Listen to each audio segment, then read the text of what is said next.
તાલુકા અને જિલ્લાના સંકલનથી તો રાજ્યમાં એક બાદ એક ભૂતિયા શિક્ષકના કિસ્સાઓ સામે આવી રહ્યા છે, ત્યારે છોટાઉદેપુર જિલ્લાના સંખેડા તાલુકામાં એક શિક્ષિકા 2.5 વર્ષથી ગાયબ છે। સંખેડા તાલુકાના કલીડિયા ગામમાં આવેલી પ્રાથમિક શાળામાં શિક્ષિકા 2.5 વર્ષથી વિદેશ પ્રવાસે જતા રહ્યા છે।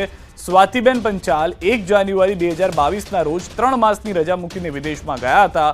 2.5 વર્ષનો સમય વીતી ગયો છે, પરંતુ તેઓ શાળામાં નોકરી પર પરત ફર્યા નથી।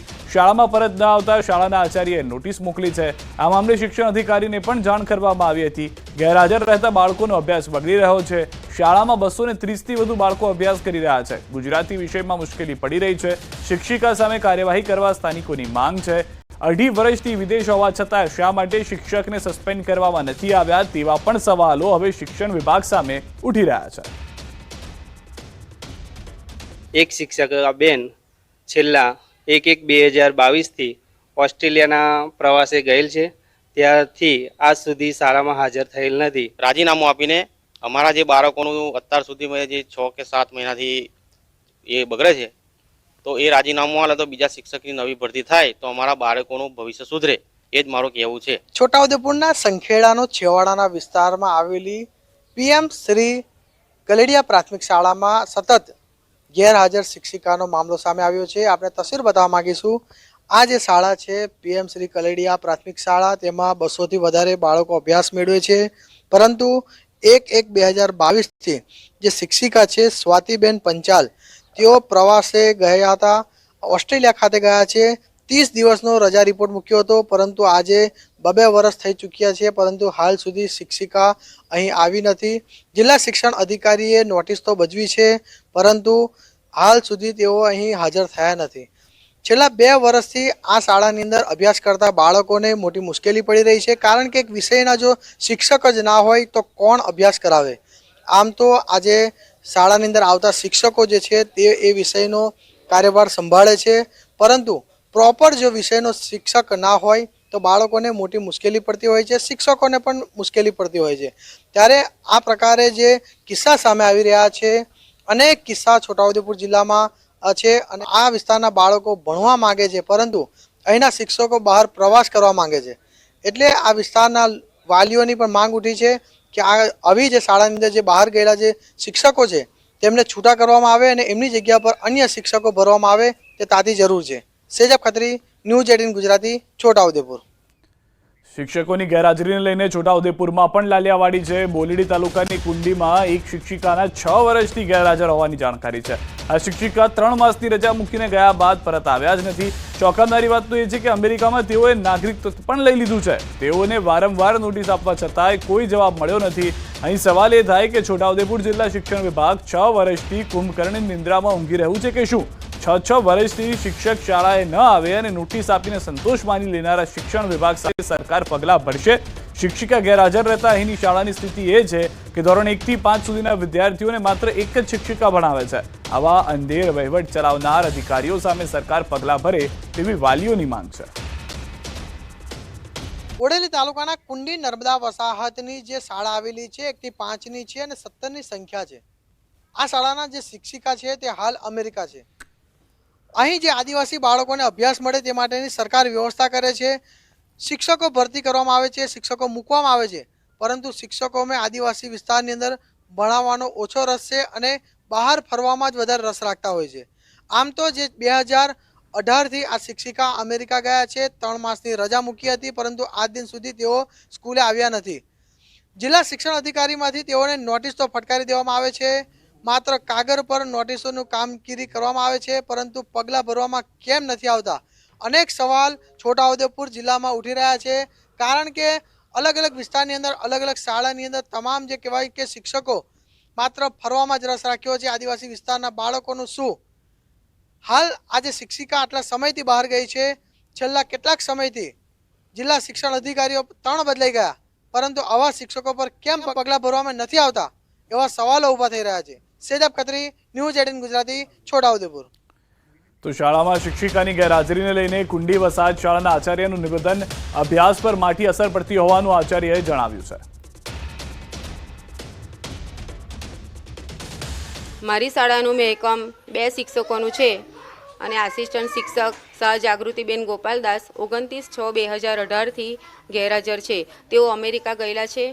એમની જાણ પણ જિલ્લા પ્રાથમિક શિક્ષણ અધિકારી સાહેબશ્રીને કરેલી છે. એમના દ્વારા એમને નોટિસ પણ આપવામાં આવી હતી અને એમણે એમનો વોટ્સઅપ દ્વારા જવાબ પણ આપેલ હતો.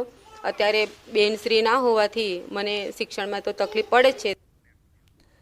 આ તરફ અંબાજીથી સમાચાર. અંબાજીની મગવાસ શાળામાં ગુલ્લીબાજ શિક્ષકને લઈને ગ્રામજનોએ વિરોધ નોંધાવ્યો છે. ગ્રામજનો મગવાસ પ્રાથમિક શાળાને તાળાબંધી કરવા પહોંચ્યા હતા.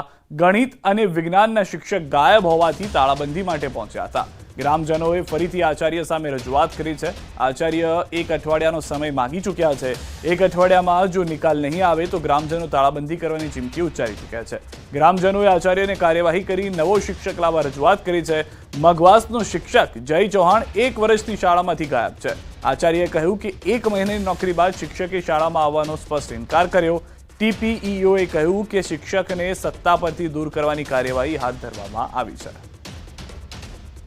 હવે આ જે સમયગાળા દરમિયાન ગેરહાજર છે એ બાબતમાં આપણી શાળા કક્ષાએથી કોઈ એમને પગાર આકારેલો નથી. પછી શાળાનું જે શિક્ષકોનું હાજરીપત્રક છે એમાં લાલ પેનથી ગેરહાજર લખેલું છે. આપણી જે સ્માર્ટ એટેન્ડન્સ છે એમાં પણ એને ગેરહાજર દર્શાવેલું છે. એ શરૂઆતના તબક્કે એ વખતે વાત થયેલી તો કે અમારે આવું નથી. 3/1/2023થી એ સતત ગેરહાજર છે. એટલે આમ જિલ્લા કક્ષાએથી નોટિસ આપી છે અને તાલુકા કક્ષાએથી અમે પણ નોટિસ આપેલી છે. હવે આના સામે જિલ્લા કક્ષાએ મેં આપને કહ્યું એ પ્રમાણે અગાઉ એક નોટિસ આપેલી છે અને પુનઃ એક બીજી નોટિસ આપશે અને એના ઉપર દૂર કરવાની કાર્યવાહી ગયા 2 દિવસ પહેલાં પણ આપણા DPO સાહેબે એમને વાત કરેલી છે કે એમને દૂર કરવાની કાર્યવાહી એ પ્રગતિમાં છે. તો ગેરહાજર રહેતા શિક્ષકોને લઈને સરકાર એક્શનમાં. શિક્ષકો શાળામાં હાજર નથી રહેતા તેની તપાસ કરવામાં આવશે. 31 શિક્ષકોએ રજા નથી લીધી. 32 વિદેશ ગયેલા શિક્ષકોની માહિતી મળી છે. આ તમામને પગાર નહીં મળે. શિક્ષાત્મક કાર્યવાહીની સૂચના પણ આપી દેવામાં આવી છે. CM તરફથી મળી છે આ જાણકારી. 60થી વધુ શિક્ષકોની માહિતી મળી છે. CMએ ખુદ સૂચના આપી હોવાની જાણકારી છે. તમામ સામે કાનૂની કાર્યવાહી થશે. હજુ વધુ શિક્ષકો હોવાની સંભાવના છે. પ્રોક્સી શિક્ષકોની માહિતી પણ મંગાવી લેવામાં આવી છે. જાગૃત નાગરિકો માહિતી આપશે તો પણ કાર્યવાહી કરવામાં આવશે. શિક્ષકો પર કલંક લગાવતા આવા લોકો સામે કાર્યવાહી થશે. કર્મચારીને આપેલા લોકશાહીના હકનો દુરુપયોગ કરનાર સામે પગલાં લેવાશે. 31 બિનઅધિકૃત અને 32 વિદેશ ગયા એમાંના એક પણ શિક્ષકને પગાર આપવામાં આવતો નથી. હવે બીજા જે જિલ્લાઓની વાત છે એ જિલ્લાઓની સાંજ સુધીમાં માહિતી આવશે ત્યારે તમામ બિનઅધિકૃત શિક્ષકો જેઓને રજા નથી લીધીને જતા રહ્યા છે અને વિદેશ ગયેલા આ તમામ ઉપર કાયદેસરની જે અમારા લો છે એ પ્રમાણે એમને છટકબારી ન મળે, એમને નોટિસ આપ્યાથી સમય વગેરે લો વિભાગ સાથે પણ સંકલન કરી એક્શન લેવા માટે ચોક્કસ પ્રકારે આદરણીય મુખ્યમંત્રીશ્રીના ધ્યાને દોર્યું છે. તો ભૂતિયા શિક્ષકો મુદ્દે મનીષ દોશીના પ્રહાર. જિલ્લા શિક્ષણ વિભાગે શું જવાબદારી નિભાવી? વિદ્યા સમીક્ષા કેન્દ્રના ડેટાનું મૂલ્યાંકન કેમ ન થયું? શિક્ષકોની રિયલ ટાઈમ એટેન્ડન્સ માત્ર દાવો? આ તમામ સવાલો પણ ઉઠાવવામાં આવ્યા છે. જિલ્લા શિક્ષણ પ્રાથમિક શિક્ષણાધિકારીની કચેરીએ શું જવાબદારી નિભાવી? શું આ એમના મેળા પીપળાથી આખું સુનિયોજિત કૌભાંડ ચાલે છે? રાજ્યના મંત્રીશ્રીને જ્યારે આ વાત સામે આવી ત્યારે મંત્રીશ્રી કે અમે તપાસ કરીશું. મંત્રીશ્રીને એ યાદ હોવું જોઈએ કે વિદ્યા સમીક્ષા કેન્દ્રમાં કરોડો રૂપિયાના ખર્ચે જેના ગુણગાન ગાવ છો એમાં રિયલ ટાઈમ એટેન્ડન્સ લેવાતી હોય તો તમારો વિભાગ શું કરી રહ્યો છે? ગીર ગઢડા શહેરમાં સિંહ બાળ સાથે સિંહણના આટાફેરા વધ્યા છે. મહત્વના અને મોટા સમાચાર. મોડી રાત્રે 3 સિંહ બાળ સાથે સિંહણ રહેણાંક વિસ્તારમાં પ્રવેશી હતી. સિંહ પરિવારના આટાફેરાથી લોકોમાં ડર વધી ગયો છે. સોશિયલ મીડિયામાં વિડીયો વાયરલ થયો છે.